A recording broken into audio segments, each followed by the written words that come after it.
आज मैं आपके सामने एक बहुत ही अच्छी मालूमात लेकर आया हूँ और आपके सामने मैं रखने जा रहा हूँ। आपने बड़ी तवज्जो के साथ सुना। रमज़ानुल मुबारक की इन बासआदत बरकत रातों के अंदर आपके सामने मेरा भी दिल करता है कि मैं एक अच्छी मालूमात और अच्छा एक अकीदे की बात भी वो आपके सामने लेके आऊँ और आप उसको सुने और उससे आप भी फ़ायदेमंद हो और मुझे भी उसका फ़ायदा हो।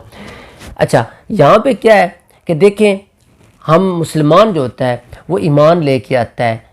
ईमान कैसे लेके आता है कि वो जिस तरह ईमान लेके आया, अल्लाह पर लेके आया, अल्लाह के नबी पर ईमान लेके आया, किताबों पर ईमान लेके आया, फरिश्तों पर ईमान लेके आया। तो ये ईमान जो है ये बहुत ही अहम सवाल है। जो ईमान है क्या, हमने आज देखना है कि ईमान जो है वो हमने पूछना है कुरान से भी और वो ईमान हमने पूछना है हदीस से भी कि ईमान तो हम लेके आते हैं, लेकिन ये ईमान है क्या चीज़। तो इस ईमान के बारे में आज हम कुरान मजीद की आयत जो है वो आपके सामने रखते हैं।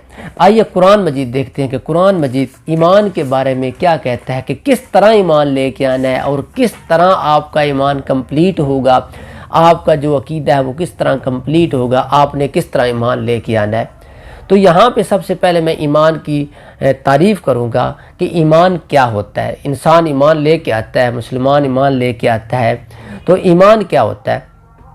ईमान दिल से उसकी तस्दीक करना, जिस चीज़ को आप मान रहे हैं दिल से तस्दीक करना, ज़ुबान से इकरार करना, ज़ुबान से वाज़े करना, बयान करना और इसके साथ अपने जितने जिस्मानी अज़ा हैं, जिस्मानी हिस्से हैं, उनके साथ अमल करके दिखाना, इसको ईमान कहते हैं। तो आइए कुरान मजीद से पूछते हैं कि ईमान क्या है। कुरान मजीद क्या कहता है? सूरत हुजरात आयत नंबर 14। तो कुरान मजीद क्या कहता है? कुरान कहता है कि तवज्जो के साथ आपने सुनना है। आप तवज्जो के साथ सुनेंगे तो इंशाअल्लाह आपकी रूह भी ताज़ा हो जाएगी और आपके 14 तबक रोशन हो जाएंगे। तो यहाँ पे कुरान क्या कहता है? कुरान कहता है इनसे कहो कि तुम, वो जो बदवी लोग हैं ना, बद्दू जो थे उस वक़्त, वो कहते थे कि हम ईमान लेके आए। तो आगे से कुरान ने क्या कहा? अल्लाह ताला फरमाता है उनसे कह दो मेरा पैगंबर कि आप ईमान नहीं लेके आए, क्योंकि अगर आप ईमान लेके आए होते तो आप इसकी अतात भी करते। अगर आप ईमान लेके आते, अल्लाह पर ईमान लेके आते, उसके नबी पर ईमान लेके आते, आप उसकी अतात भी करते, तब ईमान आपका कंप्लीट होगा, वरना ईमान कंप्लीट नहीं होगा। तो अल्लाह ताला क्या फरमा रहा है? अल्लाह ताला कहता है कि अभी तक ईमान तुम्हारे दिलों में दाखिल नहीं हुआ। दिलों में तब दाखिल होगा जब आप ईमान इस तरह कंप्लीट करोगे, आप अपने अमली तौर पे इजहार करोगे, ज़ुबान से इकरार करोगे और अमली तौर पर करके दिखाओगे, तब आपका ईमान कंप्लीट होगा। तो यहाँ पे हम आगे चलते हैं। प्यारे नबी सल्लल्लाहु अलैहि वसल्लम की हदीस मुबारक, आप सल्लल्लाहु अलैहि वसल्लम की ज़ुबान अक़दस से निकले हुए अल्फाज वो आपके सामने मैं रखने जा रहा हूँ कि आप सल्लल्लाहु अलैहि वसल्लम ने क्या फरमाया। आप सल्लल्लाहु अलैहि वसल्लम फरमाते हैं, सूरत दूसरी मुस्लिम शरीफ की हदीस है।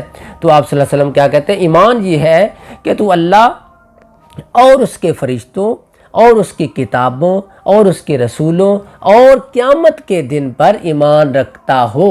ईमान रखे, क़यामत के दिन पर भी ईमान रखे और इसके साथ क्या करे?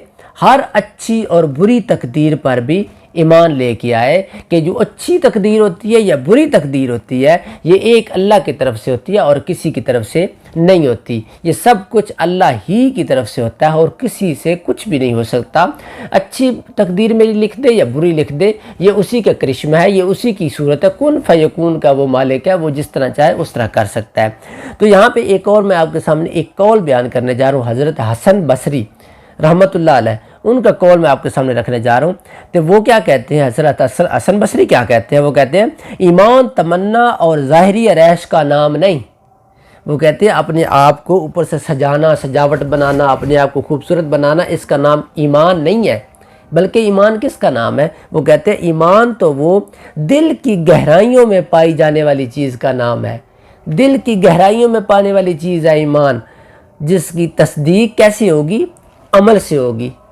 हम कहते हैं कि हम अल्लाह पर ईमान लेके आए, तो अल्लाह की किताब पर हमें ईमान लाना होगा, किताब को हमें पढ़ना होगा, सिर्फ ज़ुबानी कलामी नहीं करना होगा। हम कहते हैं अल्लाह के नबी पर ईमान लेके आए, तो हमें अल्लाह के नबी की सीरत पर अमल करना होगा, तब हम ईमान लेके आए होंगे। जिस तरह उन्होंने करके दिखाया, हमें करके दिखाना होगा, फिर हम ईमान लेके आएंगे।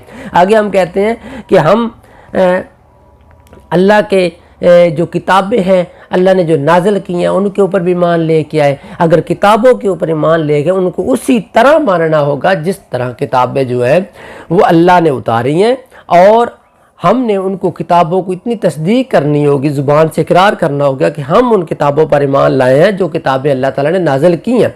लेकिन हमारे अकीदे की बुनियाद क्या है? वो कुरान मजीद है, इसके अलावा कोई किताब अकीदे की बुनियाद नहीं है। दुआओं में याद रखिए, इंशाल्लाह नेक्स्ट वीडियो के साथ हाज़िर होंगे। तब तक के लिए अल्लाह हाफ़िज़।